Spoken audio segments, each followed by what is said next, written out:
What's up, fish gang? Welcome back to Monster Fish Only, aka Mofo Fish, where we talk about monster fish and monster tanks. I'm your host, OGP, and today we're talking about the Arowana fish. Let's dive in! DJ Kid, this a hit for sure. Caught some fishes out the pond and I put them in a box. Mix that old sponge with that new one when them filters out the box. Got some monsters in that glass, boy, they really down the box. Said I'm messed up in the head cause I really like to watch. Yeah, I put them in a box. Mix that old sponge with that new one when the filters out the box. Got some monsters in that glass, boy, they really down the box. Said I'm messed up in the head cause I really like to watch. First, I want to give a huge shout out to the fish gang. We really appreciate all the support and we are growing like crazy. If you're new here, smash the mofo like button, smash the mofo subscribe button, smash the mofo bell icon, and get in the mofo comment section so we can get this content out to more crazy fish people like you. Now, let's dive in. For the Gen Z fish keepers, here's a quick rundown of the fish. 2 to 3 feet, 15-20 years, fish food, 125, yes, 75 to 80 degrees. Now, for everybody else who isn't eating the non-binary fish taco and drinking a Diet Pepsi, let's dive in.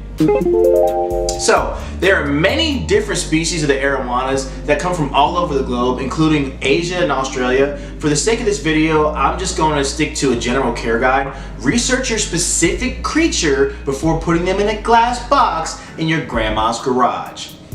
Arowanas are surface-dwelling predator fish, so you want to feed them floating styles of food. They're absolutely crazy about krill and shrimp. Floating sticks and floating sickly gold pellets are what mine like to eat specifically. You can do live food as long as you make sure they are healthy, or you're going to end up with a sick fish. Earthworms and crickets can satisfy that bloodlust that you're craving to feed your fish live animals. But to each his own. These guys love to swim. They are constantly swimming around the perimeter of the tank, so a large enough tank is a must. Like, it's a must. Not musty, it's a must. Length matters more than height, so they don't usually go to the bottom of the tank, so the longer the tank, the better. Nothing less than a 125 if you want to add some tank mates into that. Double that. Have you ever seen a divorced dad try to fit into some skinny jeans? They just don't fit. Sand is the substrate that is best for them because it's easier for them to identify objects from the actual surface level. They can get freaked out very easily and will totally jump out of the tank. You need a secure lid.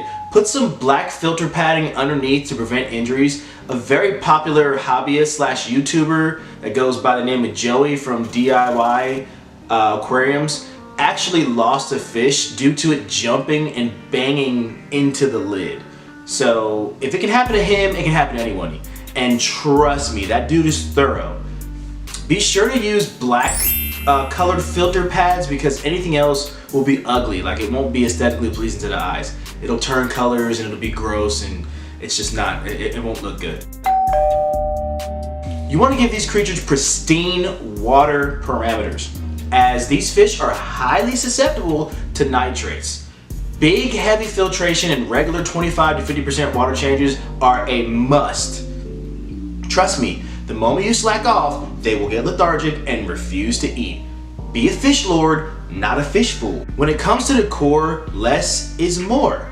A simple aquascape with moderate lighting will allow these fish to be the focal point of the tank. These fish are majestic, powerful creatures, and they really don't need much scenery to be fully appreciated. You may have noticed these guys have little handlebar mustaches.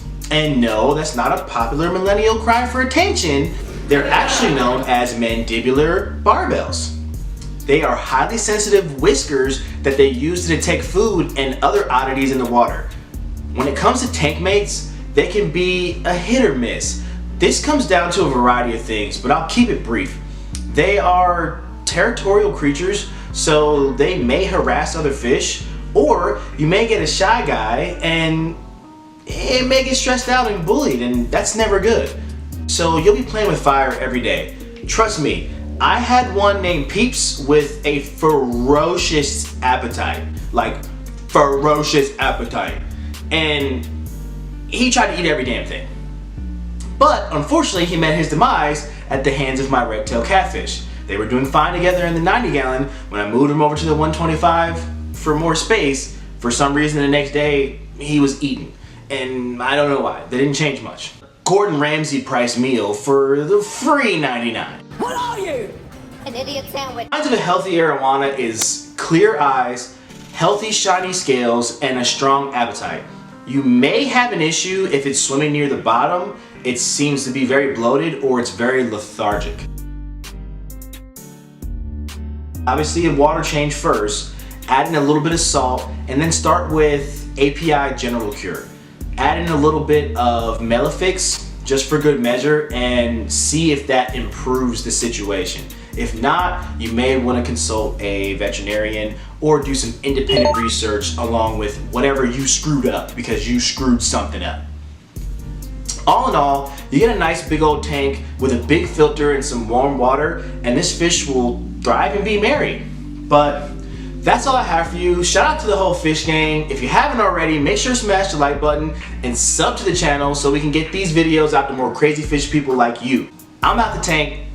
Thanks for watching. Hey you, yeah, fish fool. If you subscribe to the channel already, then welcome to the fish gang. But if you haven't, shame on you. Keep in mind, every time you subscribe to a channel, particularly maybe this one, your fish live a little bit longer. It's science. It's real science. But in all seriousness, you get a chance to win some free stuff. So hit the subscribe button, enter for your chance to win. All you have to do is just subscribe. It's gonna be a Sun canister filter, the 304B, rated for like 525 gallons per hour. I wouldn't give you guys something that I don't personally use or I haven't personally tested, so I do have it on 3 of my tanks. I've got it on this 75 here, and I've got it on 2 125s. So we will be giving it to one of our lucky viewers for absolutely free. All you have to do is just hit the subscribe button, comment you love mofo fish, and hit that like button. We're out the tank.